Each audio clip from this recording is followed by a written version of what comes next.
ya. Di antara kita memang hanya tahu instannya, pengen cari yang instan dan cari yang gampang.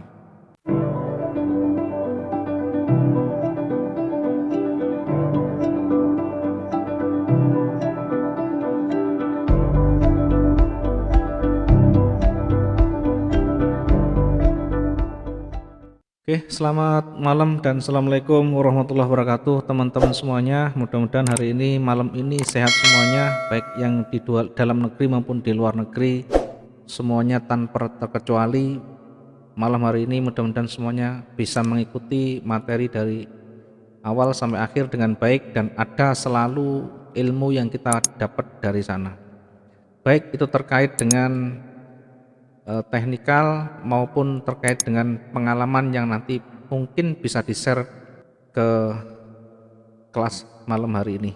Ada mungkin pertanyaan yang nanti menjadi satu pertanyaan yang ada kalanya menjadi sesuatu yang belum tersampaikan, nanti akan kita bahas sesuai dengan urut-urutan di dalam kita menganalisis.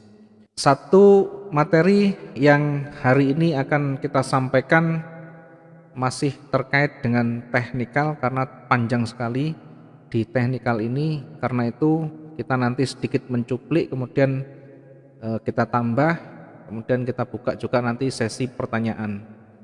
Sebelum masuk di materi pokok, saya akan coba untuk review dulu.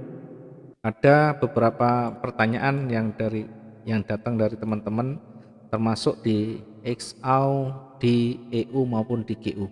Ya, terkait dengan yang lain, mungkin di Nasdaq, mungkin di oil atau yang lain nanti menyesuaikan. Teknik yang disampaikan sama, hanya menyesuaikan saja. Baik, ini saya akan coba untuk review untuk XAU dulu.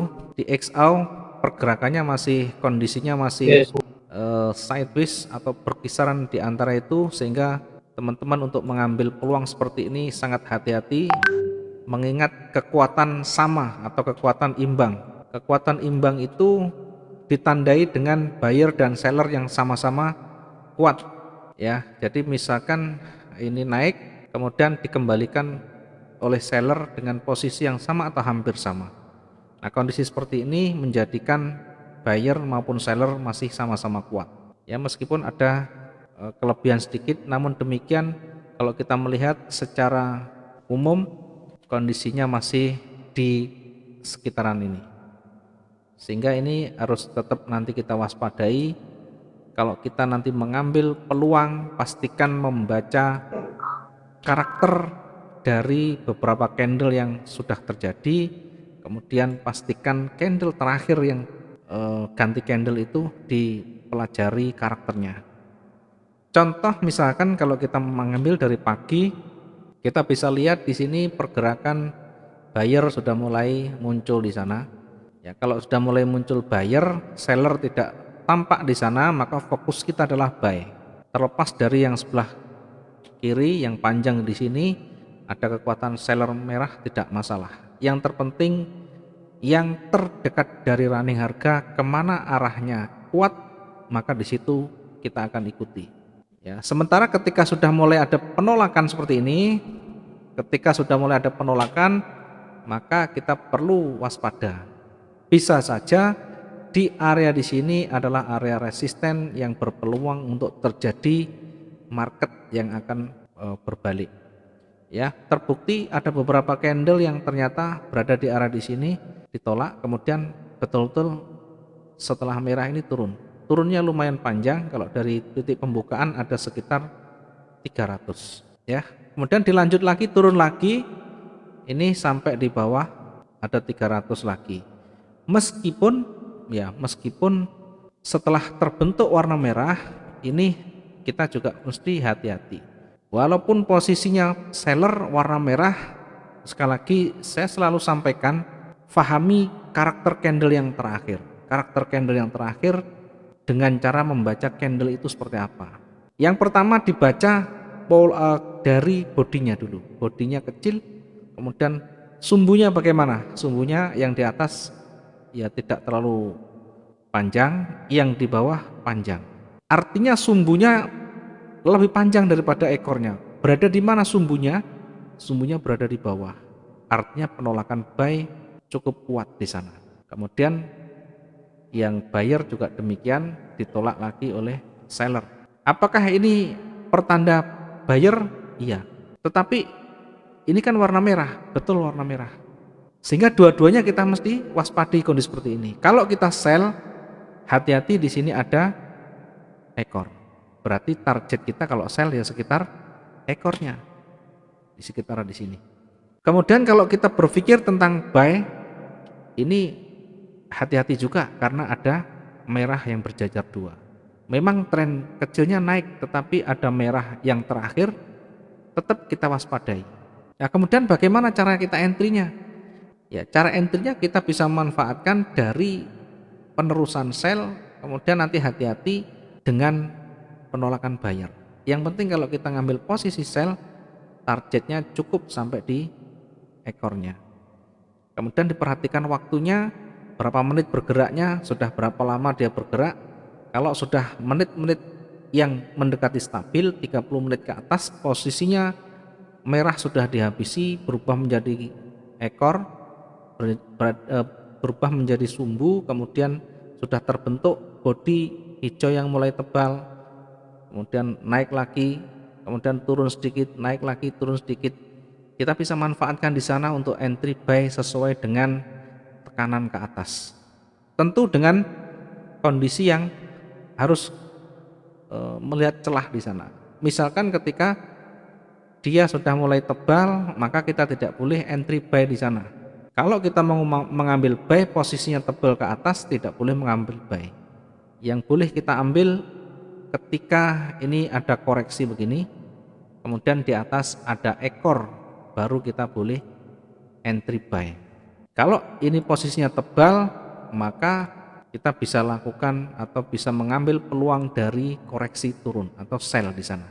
Ya, tentu dengan latihan, tentu dengan perhitungan. Kemudian bagaimana posisi sekarang kalau seperti ini? Ya, posisi sekarang seperti sekarang ini. Dilihat waktunya sekarang jam 19.43 waktu standar Indonesia Barat. Kemudian kalau kita lihat tangganya menuju ke bawah. Ya, tangga ini menuju ke bawah, ya seperti ini. Artinya apa? Artinya seller di sana mulai menunjukkan kekuatannya. Kemudian dilihat nanti ketika terbentuk candle akhirnya ketika terbentuk seperti ini, maka hati-hati. Hati-hati apa? Karena di sana buyer akan kuat muncul di sana. Ya, silakan nanti dibuktikan buyer pasti akan muncul dengan kuat di sana. Kalau melihat dari tekanan ke atas. Ini baru 44 menit, nanti sekitar 15 menit ke depan kita juga harus perhatikan lagi. Baik, ini terkait dengan XAU, kemudian terkait dengan Euro USD. Terkait dengan Euro USD, ada tadi pertanyaan yang disampaikan sebelum ini naik, kita sudah sampaikan, saya tandai dengan ini area rectangle juga ya. Saya pastikan kalau nanti misalkan menembus atau breakout dari rectangle, dia akan bergerak kuat naik. Sebelum naik pun sudah kita sampaikan tadi, mungkin ada yang bertanya tadi ya, posisinya bagaimana? Posisinya dilihat candle-candle terakhir arahnya mau kemana. Kalau candle-candle terakhir sudah mengarah pada posisi naik, maka perhatikan candle terakhir yang terbentuk. Dari hijau-hijau candle terakhir yang terbentuk seperti ini, maka tekanan buyer sangat kuat sekali. Dari mana? Dari ekornya di bawah panjang, kemudian posisi bodinya di atas. Ya, ternyata tidak butuh waktu lama, betul-betul naik. Kemudian yang selanjutnya ada GU. GU tadi juga ada yang bertanya, GU posisinya mau bagaimana? Saya sampaikan GU berada di posisi support kuat. Ya, mungkin teman-teman yang bertanya tadi masih ingat, GU berada di posisi support kuat, maka peluangnya ketika berada di support kuat ini ditolak itu berarti tidak breakout, tidak menembus ke bawah, ini namanya ditolak. Kalau menembus ke bawah namanya breakout Ya, tadi sudah kita sampaikan ketika ditolak, banyak ditolak, maka peluangnya akan lanjut naik. Ternyata begitu ditolak betul-betul luar biasa naiknya. Ya, silakan dibuka lagi yang bertanya tadi, ada yang bertanya di grup, ada yang bertanya di WA saya. Ini menunjukkan bukan tanpa perhitungan, tetapi dengan dasar dan analisa yang ada. Meskipun trennya kuat, kalau kita melihat trennya kuat ke bawah, logikanya pasti turun. Tetapi jangan lupa, selalu yang harus kita waspadai adalah area-area penolakan, area-area support maupun resisten. Di sini banyak penolakan, banyak penolakan, banyak penolakan. Di area di sini selalu ditolak ke atas, selalu ditolak di atas. Maka ini bisa menjadi pertanda terjadinya reversal atau pembalikan. Dan sekarang panjang, ya, tidak butuh waktu lama, tidak butuh menunggu sampai besok. Sekarang sudah bisa dibuktikan, termasuk yang tadi di EU maupun di XAU. Baik, kita masuk kembali ke materi ya, terkait dengan analisa. Silakan dibuktikan, tadi sudah kita sampaikan, minimal saya menjelaskan bagaimana mengambil analisa itu, dasarnya apa sudah kita sampaikan. Sehingga teman-teman nanti kalau menganalisa sendiri biar bisa, ya, setidaknya mampu untuk melakukan analisa sendiri. Saya terus terang tidak bisa memberikan sinyal yang selalu, artinya selalu memberikan sinyal. Kalau sinyal selalu memberikan sinyal, ini namanya memberikan, atau bagi saya adalah membodohi. Ya, tidak mendidik dan tentu tidak mau memberikan jalan untuk berpikir. Karena kalau sinyal dan sinyal yang ada hanya menunggu, otak kita menjadi diam, tidak menjadi aktif, tidak mau meraba, tidak mau bekerja. Karena yang ada menunggu sinyal. Padahal sinyal juga belum tentu nanti bisa menerapkan dengan baik. Karena ketika kita memahami sinyal, maka yang kita ketahui, ya, mungkin teman-teman yang terbiasa dengan sinyal, yang kita ketahui adalah hanya buy limit, kemudian sell limit, atau buy limit, sell limit, buy limit, kemudian nanti di sana pasang TP, kadang pasang SL. Ya, otak kita diracuni dengan model-model begini, sehingga tidak mau ada pengembangan, tidak mau ada eksplorasi atau inovasi pembaruan dari kita berpikir, cara kita berpikir. Maka yang ada ketika dikasih sinyal sell, kemudian ternyata selnya butuh waktu panjang, misalkan 5 jam. Ya, sementara karena tidak tahu konsep, hanya mengikuti sell. Begitu sell ternyata marketnya masih koreksi. Dalam waktu 3 jam ini masih koreksi. Maka dia menganggap ini apa ini? Analisanya. Ini sinyalnya keliru ini, katanya sell kok ternyata naik. Karena tidak ada konsep yang ada di kepalanya, karena tidak ada pengetahuan di sana.